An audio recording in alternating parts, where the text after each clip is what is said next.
विद्यार्थियों का मैं पुखराज वरण संस्कार चिल्ड्रन एकेडमी बाड़मेर के यूट्यूब चैनल में आपका हार्दिक स्वागत करता हूं।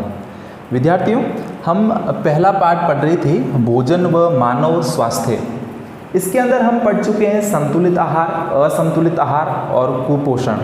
कुपोषण के अंतर्गत हमने कार्बोहाइड्रेट कुपोषण पढ़ा, विटामिन कुपोषण पढ़ा और इसके अलावा हमने पढ़ा प्रोटीन कुपोषण।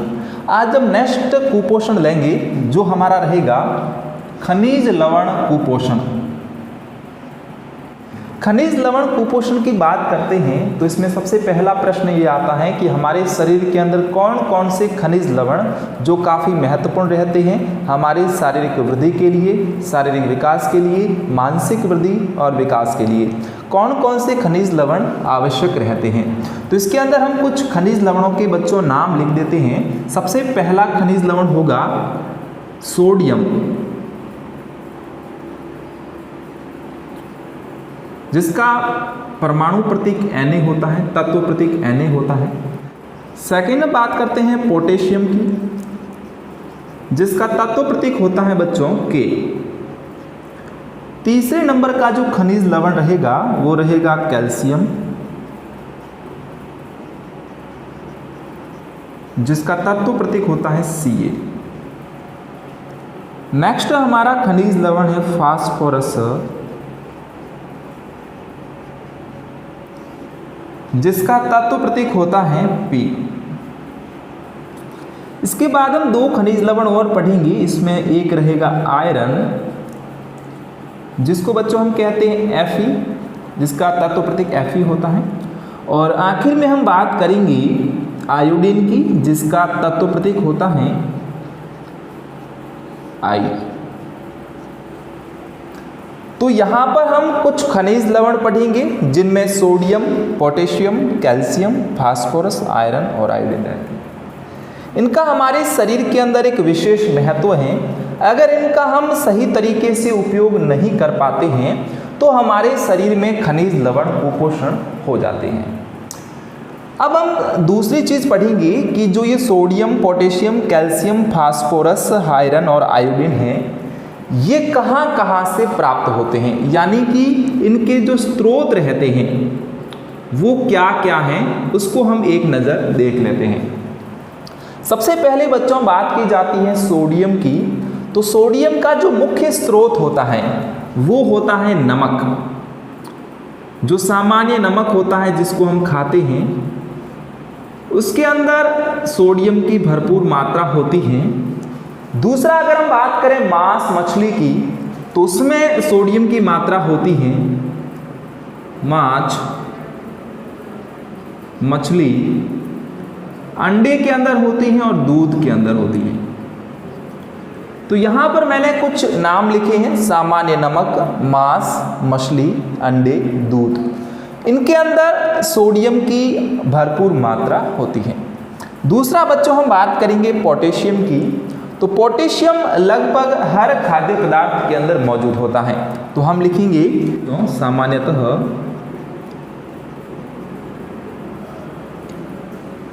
हर अभोज्य पदार्थ में ये उपस्थित होता है।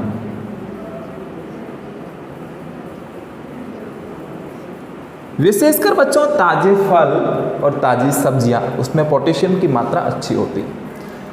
कैल्शियम की बात करते हैं तो कैल्शियम जो नॉर्मली बच्चों होता है वो होता है अंडों के अंदर,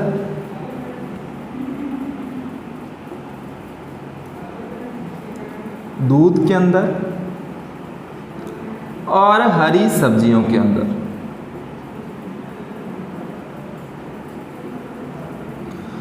तो कैल्शियम अंडे, दूध और हरी सब्जियों से प्राप्त होता है हमारे शरीर को।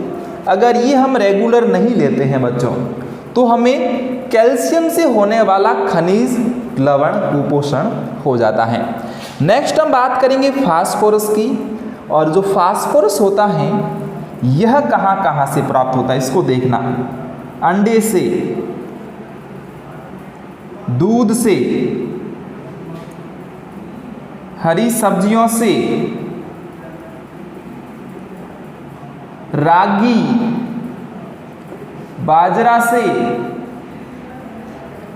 इसके अतिरिक्त बच्चों आपको नाम याद रखने हैं वृक्क यानी कि किडनी से, यकृत यानी कि लिवर से, तो अंडे, दूध, हरी सब्जियां, रागी, बाजरा, वृक्क और यकृत, ये बच्चों किनके स्रोत हैं? तो ये फास्फोरस के स्रोत हो जाते हैं।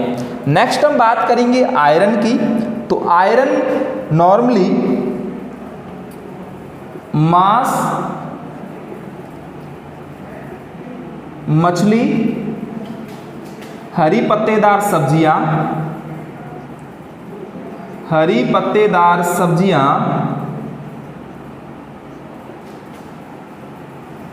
बाजरा, रागी, वृक्क, यकृत, दही, गुड़ इत्यादि। यानी कि मांस, मछली, हरी पत्तेदार सब्जियां, बाजरा, रागी, वृक्क, यकृत, दही और गुड़ इत्यादि के अंदर आयरन बच्चों भरपूर मात्रा में पाया जाता है। नेक्स्ट हम बात करेंगे आयोडीन की। तो जो आयोडीन होता है ये नॉर्मली जो समुद्री खाद्य पदार्थ होते हैं, आयोडीन की बात कर रहे हैं हम, तो नॉर्मली जो बच्चों समुद्री खाद्य पदार्थ होते हैं, समुद्री खाद्य पदार्थों से सर्वाधिक मात्रा में आयोडीन की प्राप्ति होती है। इसके अलावा हम लिख सकते हैं जलीय मछली,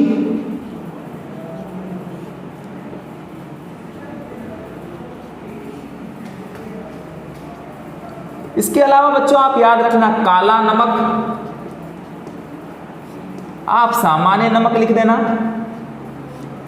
तो ये कुछ स्रोत हैं आयोडीन के, समुद्री खाद्य पदार्थों से जलीय मछली, काला नमक और नमक, ये आयोडीन के बच्चों स्रोत रहते हैं। तो यहाँ पर मैंने कुछ खनिज लवण लिए और ये खनिज लवण कहाँ कहाँ से प्राप्त होते हैं वो हमने यहाँ पर स्रोत लिख दिए। अब नेक्स्ट बच्चों हम बात करेंगे कि ये हमारे शरीर के अंदर क्या क्या कार्य करते हैं। जो हमने यहाँ पर खनिज लवण लिखे हैं, ये खनिज लवण हमारे शरीर के अंदर क्या क्या कार्य करते हैं, इनके कार्य को एक नज़र देख लीजिए। जो बच्चों सोडियम होता है, सोडियम का कार्य हमारे शरीर के अंदर मांसपेशीय संकुचन का रहता है। इसका जो पहला कार्य है वो है मांसपेशी संकुचन। दूसरा इसका बच्चों जो कार्य है वो है तंत्रिकीय आवेग संचरण। तंत्रिकीय आवेग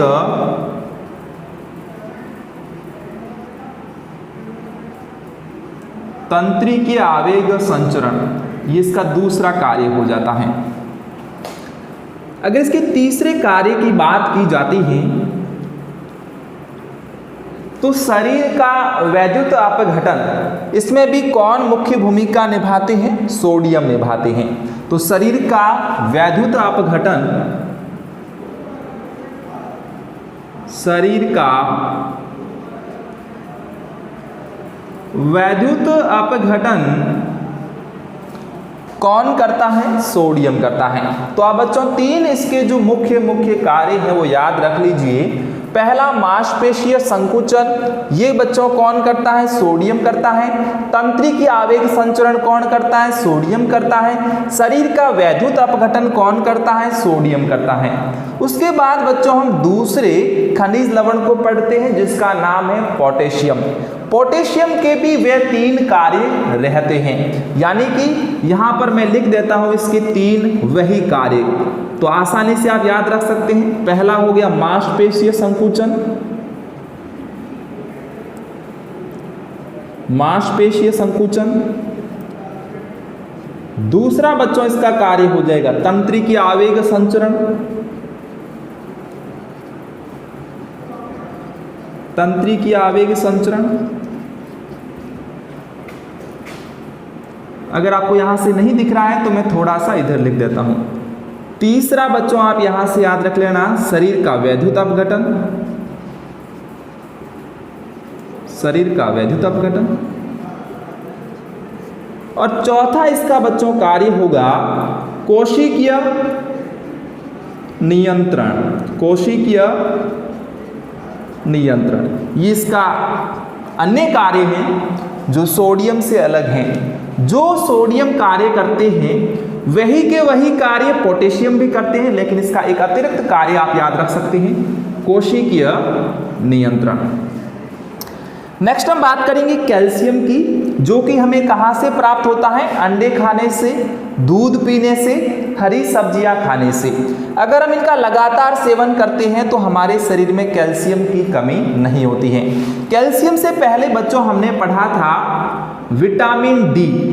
जब हमने आपको विटामिन पढ़ाया था तब मैंने आपको विटामिन डी समझाया था, और मैंने आपसे कल एक प्रश्न भी किया था कि विटामिन डी का मुख्य स्रोत क्या होता है।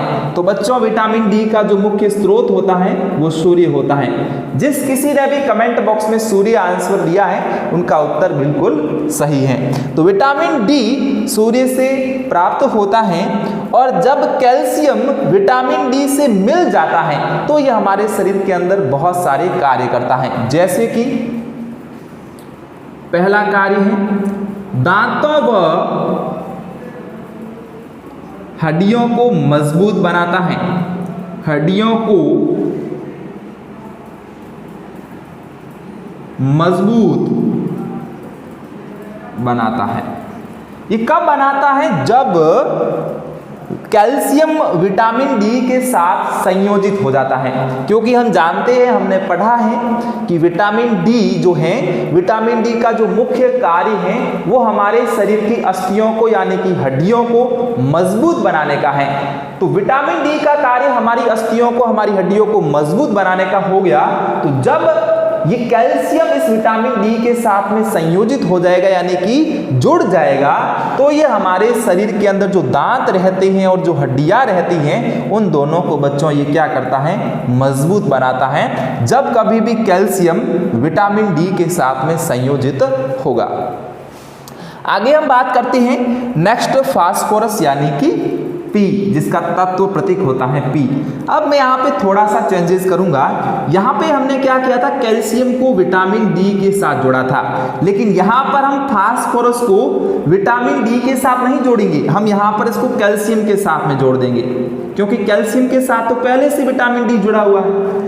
तो हमने क्या कहा कि फास्फोरस कैल्शियम के साथ जुड़कर हमारे शरीर के अंदर दांतों व हड्डियों को मजबूत बनाता है। कब बनाता है? जब फास्फोरस कैल्शियम के साथ में मिलता है। और कैल्शियम कब दांतों व हड्डियों को मजबूत बनाता है? जब ये विटामिन डी के साथ में संयोजित होता है। अगर मैं ऑल ओवर बात करूं तो विटामिन डी, कैल्शियम और फास्फोरस तीनों का कार्य ये है कि वो हमारे शरीर की हड्डियों को मजबूत बनाते हैं। तो आप इतनी सी बात यहाँ से समझ चुके होंगे। नेक्स्ट हम बात करेंगे आयरन की और आयोडीन की। देखिए बच्चों, जो आयरन है वो कहाँ से प्राप्त होता है? मांस से, मछली से, हरी पत्तेदार सब्जियों से, बाजरा से, रागी से, वृक, यकृत, दही, गुड़। इसके अलावा बच्चों आप एक और याद रख सकते हो, रक्त, क्योंकि रक्त में किसकी मात्रा ज़्यादा होती है? आयरन की मात्रा ज़्यादा होती है। और जब किसी व्यक्ति को दूसरे व्यक्ति का रक्त चढ़ाया जाता है, इसका मतलब है उसको आयरन भी चढ़ाया जा रहा है। अगर हम बात करें इसके कार्य की, आयरन के कार्य की, तो हमारे शरीर के अंदर जो हीमोग्लोबिन होता है, हीमोग्लोबिन, तो हीमोग्लोबिन के स्तर को नियंत्रित रखते हैं। नियंत्रित करने का जो कार्य है बच्चों वो कौन करता है हमारे शरीर के अंदर? तो आयरन करता है। बिल्कुल आसानी से समझ में आ जाएगा, iron haemoglobin, iron haemoglobin. Next हम बात करेंगे आयोडीन यानी कि आई की, जिसका तत्व प्रतीक होता है। समुद्री खाद्य पदार्थों से नॉर्मली आयोडीन प्राप्त होता है। और आयोडीन की अगर हम कार्य की बात करते हैं, आयोडीन की अगर हम वर्क की बात करते हैं, तो आयोडीन हमारे शरीर के अंदर थायरॉक्सिन हार्मोन के निर्माण को प्रेरित करता है। यानी कि यहां पे मैं लिख देता हूं थायरॉक्सिन हार्मोन के निर्माण को प्रेरित करता है। अब ये थायरॉक्सिन हार्मोन हमारे शरीर की किस ग्रंथि के द्वारा सर्कुलेट होता है, तो यहाँ से एक हमारे शरीर में गले के अंदर एक ग्रंथि रहती है जिसका नाम होता है थायराइड ग्रंथि, और इस थायराइड ग्रंथि के द्वारा जो हार्मोन सर्कुलेट होता है उस हार्मोन को हम कहते हैं थायरॉक्सिन हार्मोन। और ये थायरॉक्सिन हार्मोन जो है, अगर इसको आयोडीन मिलता रहेगा तो थायरॉक्सिन हार्मोन ज़्यादा स्रावित होगा। अगर आयोडीन हमारे शरीर में कम होगा तो थायरॉक्सिन हार्मोन की मात्रा उतनी नहीं बन पाएगी जितनी बननी चाहिए।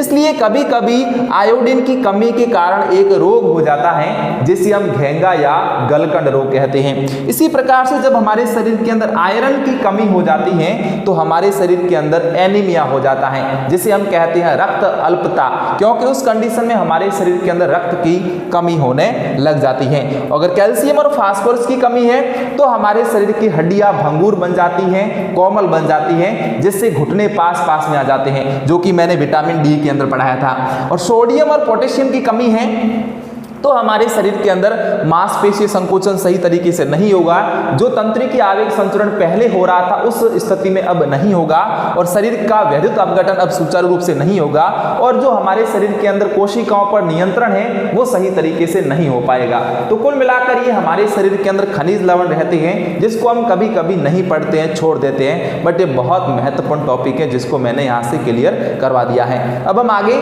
एक और नया टॉपिक लेते हैं, इसको मैं यहाँ से अब क्लियर कर रहा हूँ। तो आपने खनिज लवण कुपोषण को अच्छे से समझ लिया होगा। इसके बाद हम आते हैं मानव स्वास्थ्य पर। मानव स्वास्थ्य,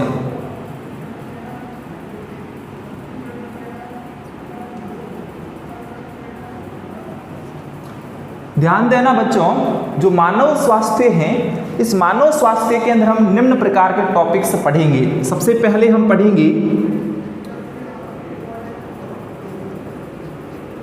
पीने योग्य जल के गुण व फायदे। दूसरा टॉपिक बच्चों हम इसके अंदर पढ़ेंगे दूषित जल के कुप्रभाव या दूषित जल के हानिकारक प्रभाव।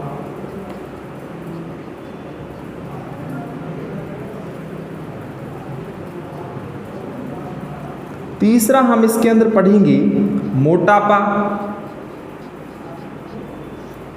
और चौथा हम इसके अंदर पढ़ेंगे रक्तचाप। तो कुल मिलाकर हम इन 4 टॉपिक्स का इस मानव स्वास्थ्य के अंदर अध्ययन करेंगे, जिसमें सबसे पहले हम डिस्कस करेंगे पीने योग्य जल के गुण व फायदे। तो चलिए हम इसको शुरू करते हैं। सबसे पहले हम बात करते हैं जल की, और मैं आपसे एक प्रश्न करना चाहता हूं कि जो बच्चों ये जल होता है, ये जल हमें कहाँ से प्राप्त होता है। तो आप कहोगे कि जल हमें बहुत सारे स्रोत, जैसे कि महासागर से, सागर से, नदियों से,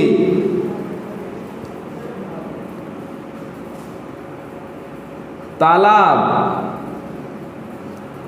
कुआं, बावड़ी, यानी कि नॉर्मली सीधी बात कहें तो भूमिगत जल, वर्षा जल, हालांकि इनमें भी वर्षा जल का ही संचय होता है, लेकिन मैंने यहाँ पे कुछ चीज़ें ली हैं, जैसे कि महासागर, सागर, नदियाँ, तालाब, कुआं, बावड़ी, भूमिगत जल, वर्षा जल। यहाँ से जल को प्राप्त किया जा सकता है। और यहाँ पे नॉर्मली अगर हम पीने योग्य जल की बात करते हैं तो ये वाला जो भाग रहता है, जो मैंने इसके अंदर रखा है, नदियाँ, तालाब, कुआं, बावड़ी, भूमिगत जल, वर्षा जल, यहाँ से पीने योग्य जल को उपलब्ध करवाया जाता है। पीने योग्य जल को यहाँ से प्राप्त किया जाता है। ये पानी बच्चों पिया नहीं जा सकता, पीने योग्य जल नहीं है। यहाँ से केवल नमक इत्यादि उत्पादित किए जा सकते हैं, लेकिन ये जो भाग रहता है यहाँ से पीने योग्य जल उत्पादित किया जाता है।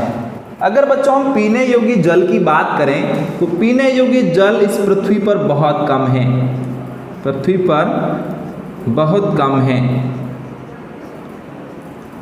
अगर मैं कुल जल की बात करूं तो कुल जल अगर 100% है तो इस 100% में केवल मात्र 2.5%, 2.5% जल ही पीने योग्य है। बाकी का जो 97.5% जल रहता है बच्चों वो पीने योग्य नहीं है। ये जल जो है ये पीने योग्य नहीं है, पीने योग्य नहीं है। केवल मात्र 2.5% जल का हिस्सा ही पीने योग्य है जो कि इन हिस्सों के अंदर पाया जाता है।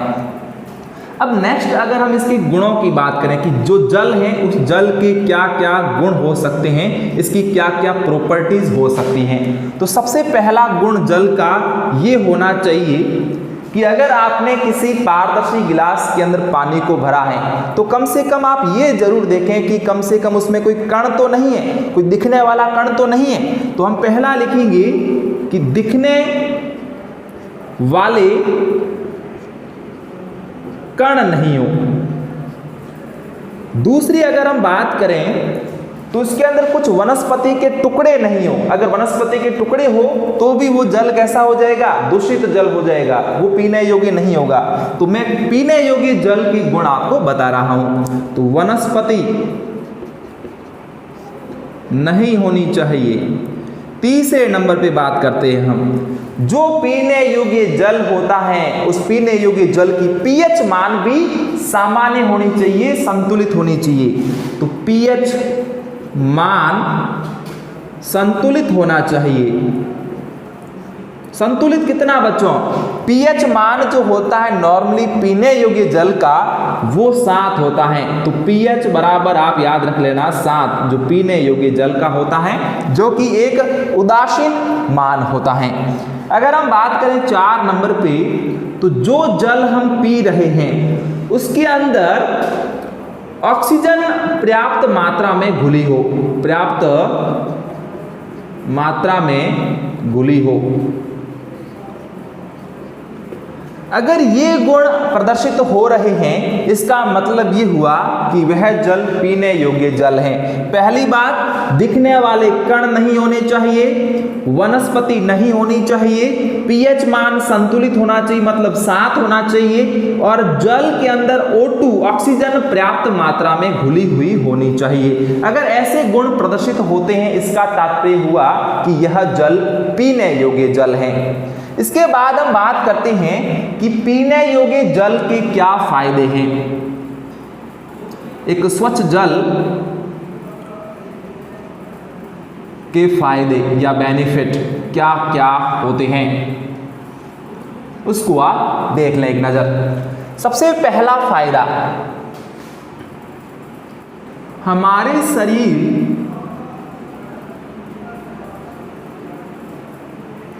की रोग प्रतिरोधक क्षमता,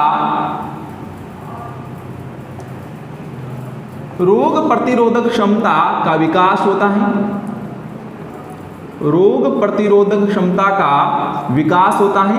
कब होता है बच्चों, जब हम लगातार पानी का सेवन करते हैं। लगभग दिन में अगर हम 8 से 10 गिलास पानी पी लेते हैं तो वो हमारे लिए बहुत अच्छी साबित होती है, क्योंकि वह हमारे शरीर को रोग प्रतिरोधक क्षमता प्रोवाइड करते हैं। हमारे शरीर के अंदर कभी कभी थकान आ जाती है, लेकिन अगर हम लगातार पानी का सेवन करते हैं तो हमारे शरीर के अंदर थकान नहीं आएगी, थकान नहीं आएगी। अगर बच्चों थकान नहीं आएगी तो क्या आएगी, तो हमारे शरीर के अंदर ऊर्जा का संचार होगा, हमारा शरीर स्वस्थ होगा, यानी कि बिल्कुल स्फूर्तिवान हमारा शरीर बन जाएगा जो पहले थका हुआ था। क्योंकि लगातार अगर हम पानी पीते हैं, अगर 8 से 10 गिलास इससे भी ज़्यादा, तो हमारे शरीर की जो स्फूर्ति है वो बनी रहती है। नेक्स्ट बात करें 3 नंबर पे, तो हमारे शरीर के अंदर बच्चों खाद्य रेशे होते हैं। शरीर में खाद्य रेशे होते हैं, तो इन खाद्य रेशों की जो मात्रा होती है वो मात्रा बनी रहती है, मात्रा कम नहीं होती है। कभी कभी क्या होता है, हम पानी का सेवन नहीं करते, इसलिए खाद्य रेशों की मात्रा धीरे धीरे कम होती जाती है। और 4 नंबर और सबसे मुख्य बात करें तो रोग आसानी से नहीं घेर सकते, रोगों के शिकार नहीं बनते। तो बच्चों ये कुछ मुख्य इसके फायदे हैं जो मैंने यहां से आपको समझा दिए। तो ये हो जाता है स्वच्छ जल के फायदे, जो कि पीने योग्य जल के अंतर्गत आ जाता है। इसके बाद यहाँ पे दूसरा टॉपिक इसके अंदर मानव स्वास्थ्य के अंदर, वो है दूषित जल के हानिकारक प्रभाव। एक नजर आप इसको भी देख लीजिए कि दूषित जल यानी कि गंदा जल पीने से हमारे शरीर के अंदर कौन कौन से कुप्रभाव होते हैं या कौन कौन से हानिकारक प्रभाव हमारे शरीर के अंदर हो जाते हैं, तो उसको आप जरूर देख लें। यहाँ से अगर हम दूषित जल का सेवन करते हैं, दूषित जल का तात्पर्य क्या हुआ? अगर उसके अंदर दिखने वाले कण हैं, दिखने वाले कण उपस्थित है, इसका मतलब वो दूषित जल है। उसके अंदर वनस्पति है, इसका मतलब वो दूषित जल है। पीएच मान संतुलित नहीं है, इसका मतलब वो दूषित जल है। अगर ऑक्सीजन पर्याप्त मात्रा में घुली हुई नहीं है, इसका मतलब वो दूषित जल है। तो इस प्रकार से आप याद रख सकते हो। कहने का तात्पर्य ये हुआ कि जो दूषित जल होगा, उस दूषित जल के अंदर कुछ मात्रा सूक्ष्म जीवों की होगी, कुछ मात्रा सूक्ष्म जीवों की होगी। इसके अतिरिक्त कुछ यहाँ पे अगर हम बात करें इन सूक्ष्म जीवों की, तो ये सूक्ष्म जीव जीवाणु हो सकते हैं, विषाणु हो सकते हैं, कृमि हो सकते हैं, या प्रोटोजोआ हो सकते हैं, या प्रोटोजोआ हो सकते हैं। यानी कि हम न चाहते हुए भी दूषित जल का सेवन करते हैं और जीवाणु, विषाणु, कृमि और प्रोटोजोआ को अपना शरीर दे देते हैं और वो हमारे शरीर के अंदर घर बना के रहने लग जाते हैं और थोड़े समय में रहने के बाद वो वृद्धि और विकास करते हैं और हमारे शरीर को रोगी बना देते हैं। कई प्रकार के रोग होते हैं जो दूषित जल के सेवन से हो जाते हैं, जैसे कि टाइफाइड, हैजा, हेपेटाइटिस, दस्त व पैचिस। इसके अतिरिक्त नारू या बाला रोग। तो बच्चों जो मैंने यहाँ पे रोगों के नाम लिखे हैं, ये नॉर्मली कब होते हैं? जब हम दूषित जल का सेवन करते हैं, क्योंकि यहाँ पर हम जीवाणु, विषाणु, कृमि और प्रोटोजोआ को अपने अंदर ग्रहण कर लेते हैं और ये हम हमारे शरीर के अंदर घर बना के रहने लग जाते हैं और वृद्धि विकास करते हैं, तो ये वाले रोग हो जाते हैं। थोड़ी सी चर्चा हम करेंगे नारू या बाला रोग की। ये रोग राजस्थान के अंदर एक चर्चा का विषय बना था। कब? तो 2000 से पूर्व, 2000 से पूर्व, सन 2000 से पहले राजस्थान में नारू या बाला रोग चर्चा का विषय बना हुआ था, क्योंकि इस रोग से कई लोग पीड़ित होते थे। तो यहाँ पे नारू या बाला रोग का रोग जनक आपको एग्जाम में पूछा जा सकता है। नारू या बाला रोग का रोग जनक, रोग जनक का मतलब है जिसके द्वारा नारू या बाला रोग होता है। तो रोग जनक का नाम है ड्रैकनकुलस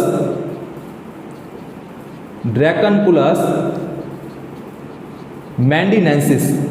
ड्रैकनकुलस मैंडिनेंसिस ये एक रोग जनक है जिसके द्वारा नारू या बाला रोग हो जाता है। सन 2000 से पहले ये समस्या थी, लेकिन राजस्थान सरकार के द्वारा नारू उन्मूलन कार्यक्रम चलाया गया और नारू उन्मूलन कार्यक्रम के परिणाम स्वरूप ये नतीजा सामने आया कि नारू या बाला रोग वहां से धीरे धीरे समाप्त हो गया, यूं कहें कि विलुप्त हो गया, क्योंकि उसके बाद इस प्रकार के रोगी सामने प्रदर्शित नहीं हुए। लेकिन वर्तमान समय में इस प्रकार के रोग वापस से आ सकते हैं, इसलिए हमें हमेशा ध्यान रखना चाहिए कि पानी को उबाल कर पिएं, स्वच्छ पानी का सेवन करें, ताकि इस प्रकार के जो रोग हैं, जो वायरल संक्रमण होता है, जो संक्रामक रोग होते हैं, वो हमको नहीं घेरें और हम स्वस्थ रहें। तो आज हमने बच्चों क्या क्या पढ़ा? हमने आज पढ़ा खनिज लवण से होने वाले कुपोषण, हमने पढ़ा पीने योग्य जल के गुण और इसके फायदे, हमने पढ़ा दूषित जल के हानिकारक प्रभाव। तो आज हम इस वीडियो के अंदर इतना ही लेंगे। नेक्स्ट वीडियो के अंदर हम समझेंगे मोटापा और रक्तचाप को। तब तक के लिए आप खुश रहें, मस्त रहें। अगर आपको ये वीडियो अच्छा लगा है तो पसंद कर दें, लाइक कर दें, शेयर कर दें और चैनल को सब्सक्राइब अवश्य कर लें। लगातार आप हमारे साथ जुड़े रहें और जुड़े रहने के लिए आप सभी विद्यार्थियों का बहुत बहुत धन्यवाद।